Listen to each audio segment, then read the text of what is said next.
We'll get started. First question, Kelly Eco. Hey, Coach. Obviously, the Rockets played the Lakers in last year's playoffs. Have you ever gotten a chance to kind of study those games and see what the team did to defend James Harden and how that will affect tomorrow's game? Yeah, I studied him when I was in the interview process, and when I first got here, I wanted to kind of take a look at the double teams and that sort of thing. So yeah, that's something that I looked at prior, and I'm gonna really kind of nail down today as far as how we can attack their double teaming. They do it a little bit differently. They'll do it later as opposed to earlier some, and LeBron is kind of the quarterback or middle linebacker, I guess, and points guys in the direction and gets them organized for those. So yeah, we'll be ready for them. Adam Spolin. Stephen, why don't you switch everything as your base defense? Is that based on your personnel, or is that more of a philosophical thing? It's probably a little bit of both. I mean, I think as far as having Christian Wood as your starting center, to expect him to switch on the point guards consistently and then have John Wall consistently have to defend bigger, stronger guys isn't necessarily what you want. And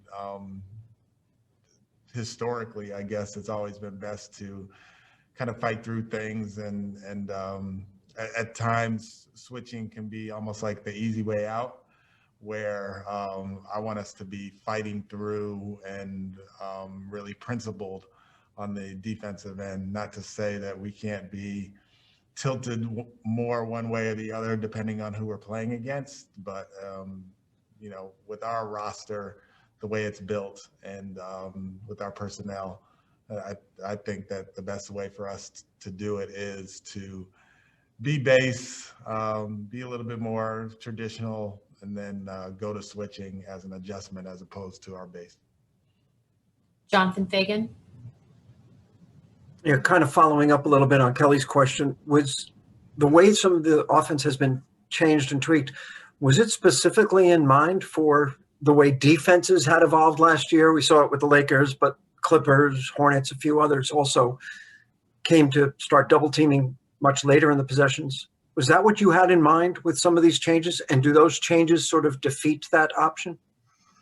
I wouldn't say necessarily defeats it, but it allows you to attack a little bit quicker, so you don't get deep into those possessions where you're late in the shot clock and you're dealing with that.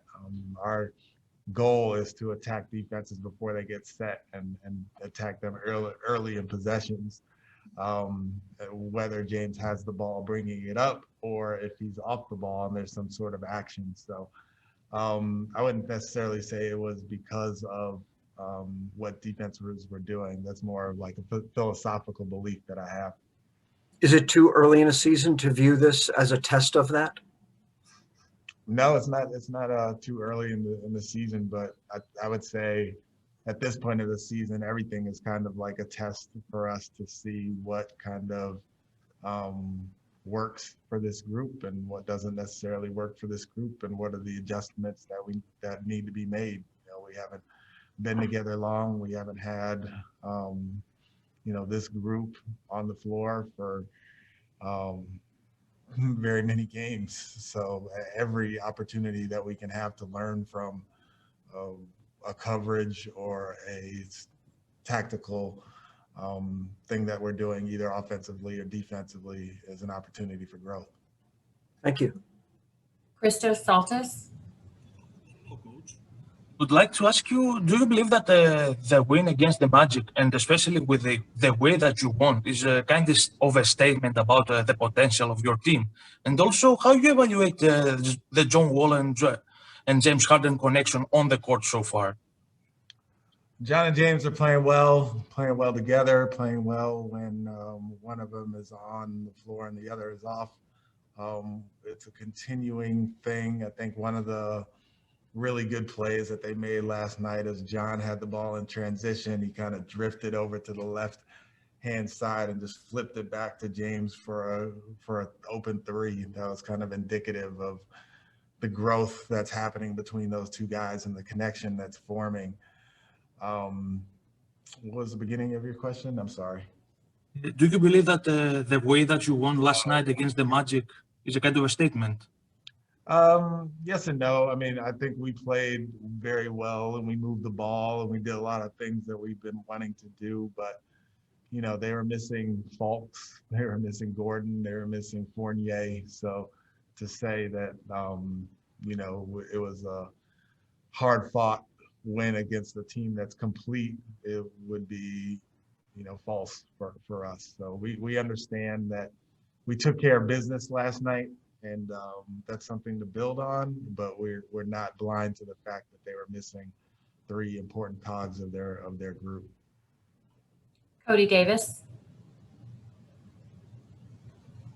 Hey, Coach. You actually had an opportunity to coach LeBron James earlier in his career when you was assistant with your dad in Cleveland. When you reflect on y'all time together, are you a little bit surprised to see how great he has become throughout his career? That's a really good question. I guess you'd be surprised to think that someone's going to be like one of the best players ever, you know, in the argument to be the best player ever. I don't think anybody could have predicted that, him coming in, but he was really, really good as a 19-year-old. He could really just do a lot of things, and the thing that separated him is how smart he was, even as a 19-year-old. Like, he just picked things up so quickly. So I knew he would be like really, really good, but to think that he would be, you know, best player, second best player, third best player ever, that would be a stretch for me to say that I believe that, even though he was really good. Mark Berman. Hey, Stephen, can you give us an update on Danuel, and beyond that, do you have all the rest of your players for tomorrow's game? Yeah, so Daniel's out, still dealing with the back. It seemed like he's moving around a little bit better today, but he's still dealing with it. Ben had an ankle last night, and I guess he's questionable. He did not participate in what we did today, which was just some 3-on-0 offense type stuff, and he was not out there for that. And then Broderic Thomas is out as well with an ankle. James said us a moment ago, as long as while you have a lot of work to do, as long as you continue to find chemistry and find pace on both ends of the floor, this team has a chance to do something special. What do you think about that? I agree. I agree with that. That's kind of the thing that I've been preaching, as far as us getting the ball up quickly, playing with pace on the offensive end, and not just necessarily pace as far as fast breaking, but pace as far as spacing and being able to drive and not playing against set defenses. And then same thing on the defensive end, making sure that we're on it. Like, if there's a pick and roll call, we're in our protection spots. If there's a drive, we have a low man to come and help, and we're in our help spots, and we're quick to getting to whatever we need to get to on the defensive end. So I 100% agree with James on that one. Ali Khanbajani. Even just follow up to some of the answers you gave on the traps and the double teams. Not just the double teams coming late, but oftentimes they were coming from different spots of the floor, just to kind of keep James confused on where it was coming from. When that happens and you're not James, but you're somebody else on the perimeter, what is your responsibility with those reads to make sure that you are keeping that ball moving and you're able to make sure that you're able to execute? Yeah, without getting too deep into like our actual scheme against the double teams, we're just trying to make the next guys available and trying to create opportunities where there's 3-on-2s, 4-on-3s, situations where, you know, they have less guys defending us than we have on the offensive end. So it's everybody making themselves available to James, so he has easy decisions to make, whether he is going to go or give it up and let us play against an overload. Jerome Solomon.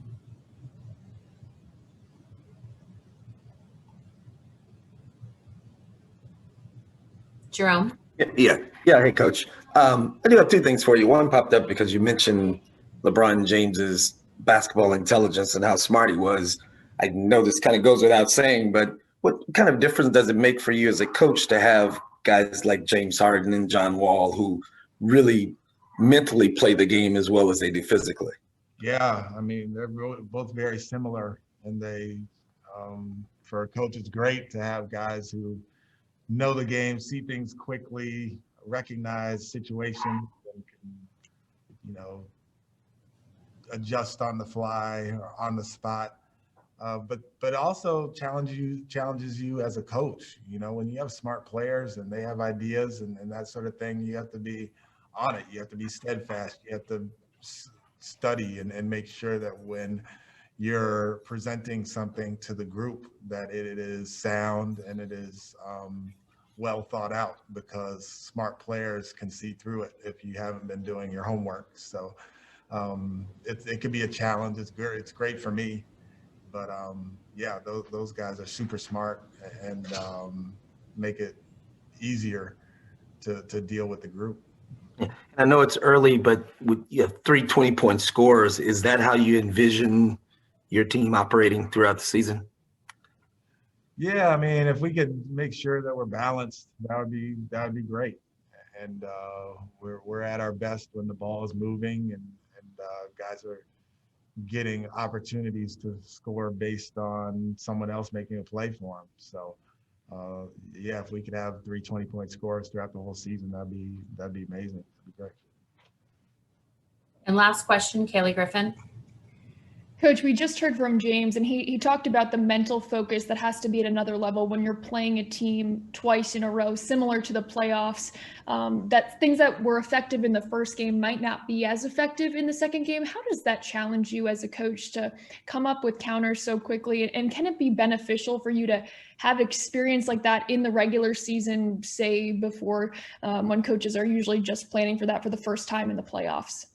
Yeah, that's a really good question. It's advantageous to play a team back to back. You kind of come up with your game plan for game one, and then you can make your adjustments. And I would say the familiarity that comes with playing a team the first time and then going into the second game, it's better than any walkthrough. It's better than any video session. It's better than any practice that you can have to prepare for a team. So it does kind of get you ready for that playoff mentality when you're adjusting and really dialing in to the video. But,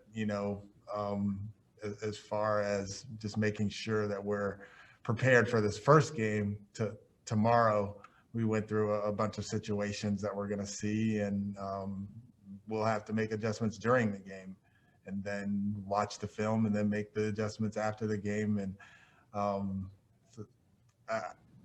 it's hard to beat a team twice in a row, but because of those adjustments that are made and the chess match that is, trying to take things away or trying to fix things that were wrong in game one. Thank you, Coach. Yep. We appreciate it.